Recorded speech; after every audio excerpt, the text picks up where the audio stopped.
ایک عقیدے کا معاملہ یا عزاداری کے رسوم اور تبرکات کا معاملہ، اس میں ایک سوال آ جاتا ہے، اس سوال کو بھی ذرا سے کلیئر کر دیا جائے۔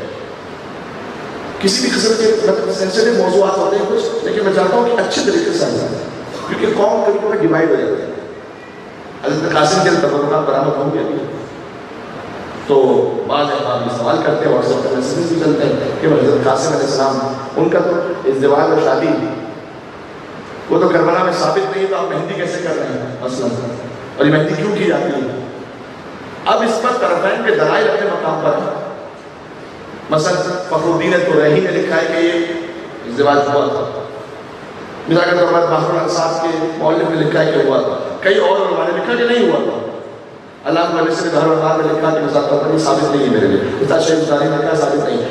وہ ایک علمی بحث اپنے مقام پر ہے، اور خود ذاتی طور پر میں بھی سمجھتا ہوں کہ جو باقاعدہ ازدواج والی روایت ہے وہ ضعیف ہے، اس کے باوجود بھی کیا یہ تبرکات آ سکتے ہیں یا نہیں؟ بالکل آ سکتے ہیں۔ صاحب پھر کیسے آ سکتے ہیں؟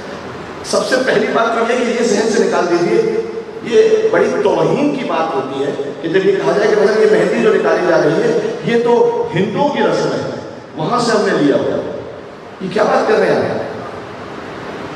جو ایسا کہنے والا ہے میں سے کہوں گا 10 گزارش کی کہ آپ عاشور میں کربلا چلے جائیں اور 7 محرم کو خیمہ گاہ پہنچ جائیں، تو وہاں عراقی عورتیں مہندی لے کر آتی ہیں حضرت قاسم کے خیمے میں، عراقی عورتیں، تو عراقی عورتوں کے پاس کہاں سے پہنچا ہے؟ کیا انڈیا کے ہندوؤں سے پہنچا ہے؟ یہ کیا بات کرتے ہیں؟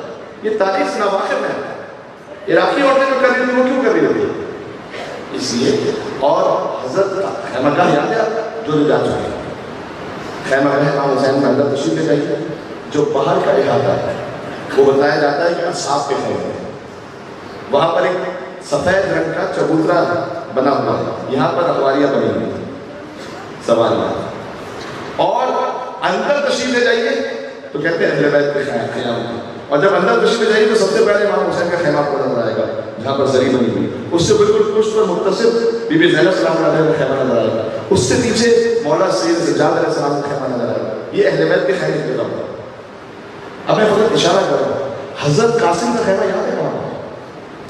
بالکل کونے میں، اہل بیت کے خیموں کے درمیان نہیں ہے، اصحاب کے خیموں کے درمیان بھی نہیں ہے، بالکل ایک کونے میں حضرت قاسم کا خیمہ کھڑا ہوا ہے۔ یہ کوئی اشارہ ملتا ہے یا نہیں ملتا؟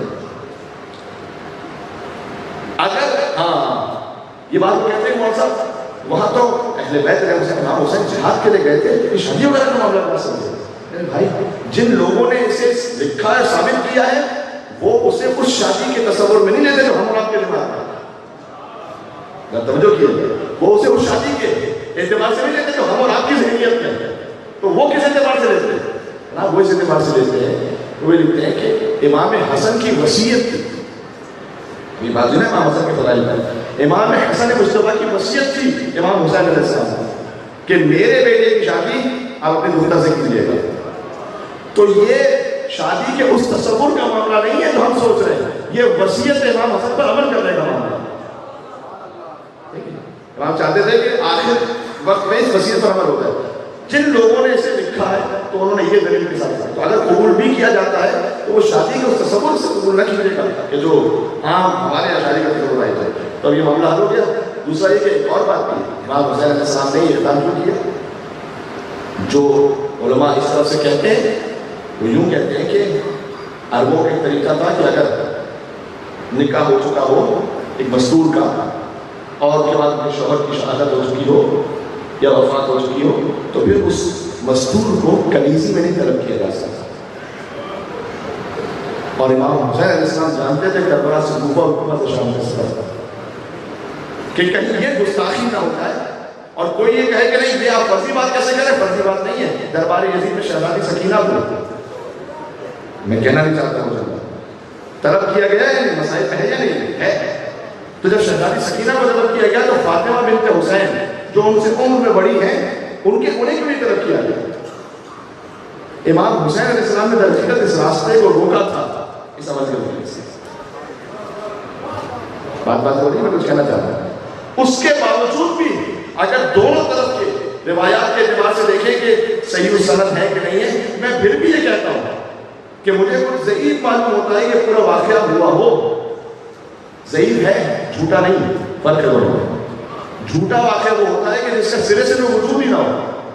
آپ کہیں تو ممکن ہی نہیں ہے. ضعیف کا مطلب پتہ نہیں چل رہا، سند چین پتہ نہیں چل رہا. اچھا اگر فرض کیجیے کہ نہیں ہوا تھا تب بھی یہ تبرکات لانا صحیح ہے یا نہیں؟ بالکل صحیح ہے. کیوں صحیح ہے مولانا صاحب؟ یہ کیوں صحیح ہے؟ ابھی دلیل دے دیتے. کربلا میں جو مجلس ہے ہمارا، کربلا اس مجلس امام حسین میں جو کچھ کربلا میں ہوا تھا فقط اس کی یاد نہیں بنائی جاتی. کربلا میں جو نہیں ہوا تھا ان حسرتوں کی یاد بنائی جاتی ہے. جملہ پہنچ گیا. اچھا میں مثال دیتا ہوں. امام حسین علیہ السلام کربلا میں پیاسے تھے یا پانی تھا ان کے پاس؟ پیاسے تھے. تو پھر آپ سبھی لگا کر سب کو پانی کیوں پلا؟ نہیں بات پہنچ گئی نہیں پہنچی. ایک مل کے صلوات بھیج محمد محمد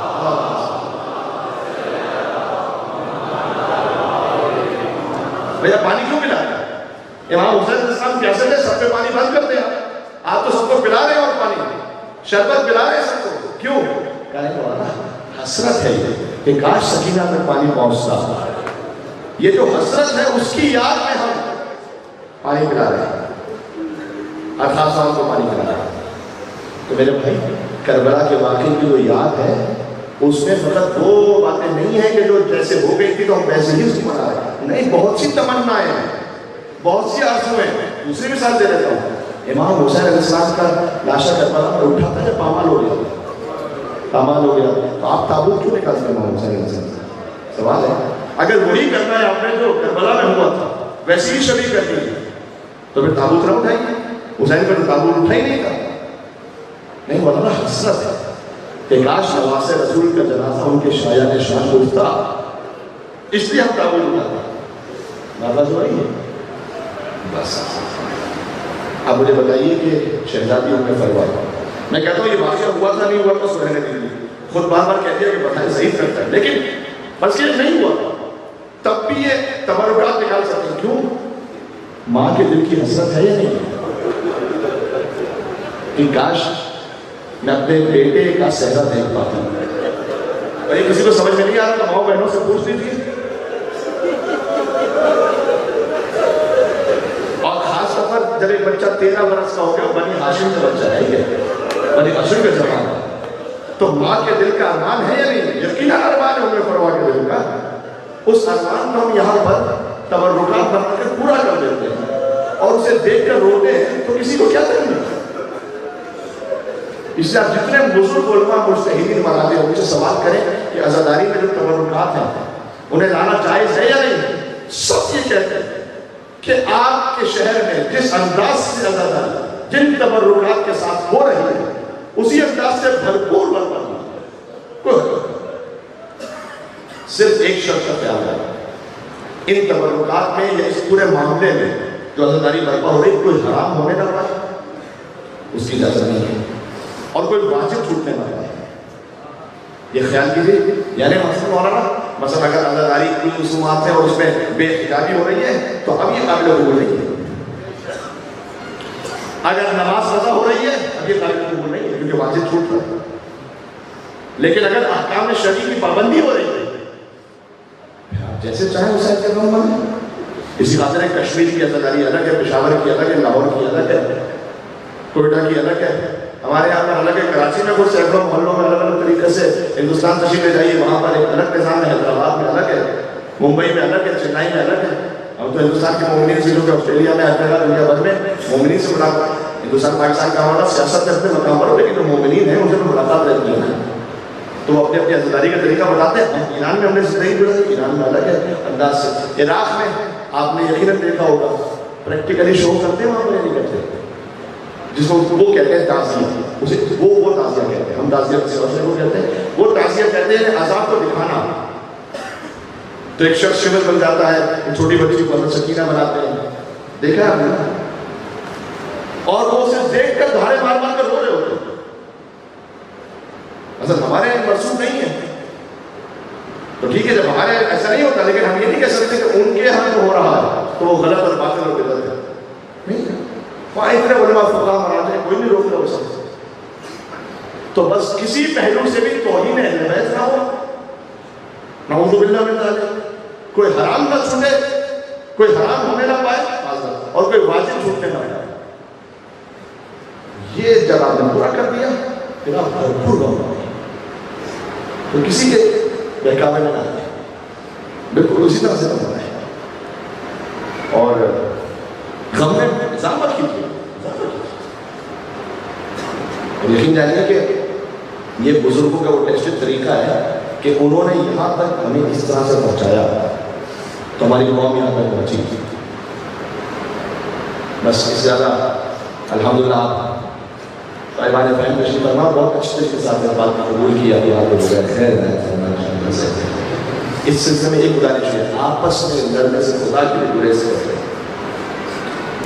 پہلے ہمارے بچپن ہی کے زمانے میں ایک چیز زیادہ نہیں، اپنے بچپن کے اسکول لائف کے زمانے میں سنتے تھے کہ جیسے ہی محرم شروع ہوتا تھا جو غیر تھے ان سے ڈرنے لگتے تھے کہ محرم شروع ہو رہا ہے، اب شیعوں کی طرف سے پتہ نہیں کیا کچھ ہو سکتا ہے۔ اور ہم عقیدے کے لیول پر باقی معاملات میں، ملکی سوشل معاملات میں اس محرم سے ان کا بڑا مقابلہ کر رہے ہوتے ہیں۔ اب جب محرم شروع ہوتا ہے تو پورا فیس بک اور پورا ٹویٹر اور پورا واٹس ایپ اپنوں ہی کے درمیان جھگڑے سے بھرا ہوا ہے، اپنوں کے درمیان جھگڑے سے بھرا ہوا ہے، اور کسی کو کوئی کام ہی نہیں ہے، صرف ان مولانا کا کلپ نکالا جو پسند نہیں ہے، اس میں جو ہے وہ آگے پیچھے کی بات کو کاٹے بغیر ادھر ادھر کیے بغیر وائرل کر دیا اور اس پر تماشا کر رہے ہیں، یا پھر یہ کہ جناب آپس میں بحث چل رہی ہے اور ایک دوسرے کو کیا کچھ برا بنا نہیں کہتے، مولانا امام حسین جیسے اپنی طرح کرتے ہیں، اس سے نہیں۔ آپ کا جو عقیدہ ہے، جو بات ہے، وہ اپنے مقام پر ٹھیک ہے، آپ اس کا مسلم ہے، لیکن کسی اور کی توہین کا کسی کو نہیں ہے، توہین نہ کی، وہ بھی عزادار ہے۔ ہر ایک اپنی سوچ کے مطابق عزاداری کر رہا ہے، آپ کو ایک طریقہ صحیح نہیں لگ رہا، ٹھیک ہے، آپ اس سے بیک آف ہو جائیں ادب احترام کے ساتھ، لیکن جو وہ کر رہا ہے اس کی توہین نہ کریں۔ بس یہ تھوڑی سی گزارش ہوئی، الحمدللہ۔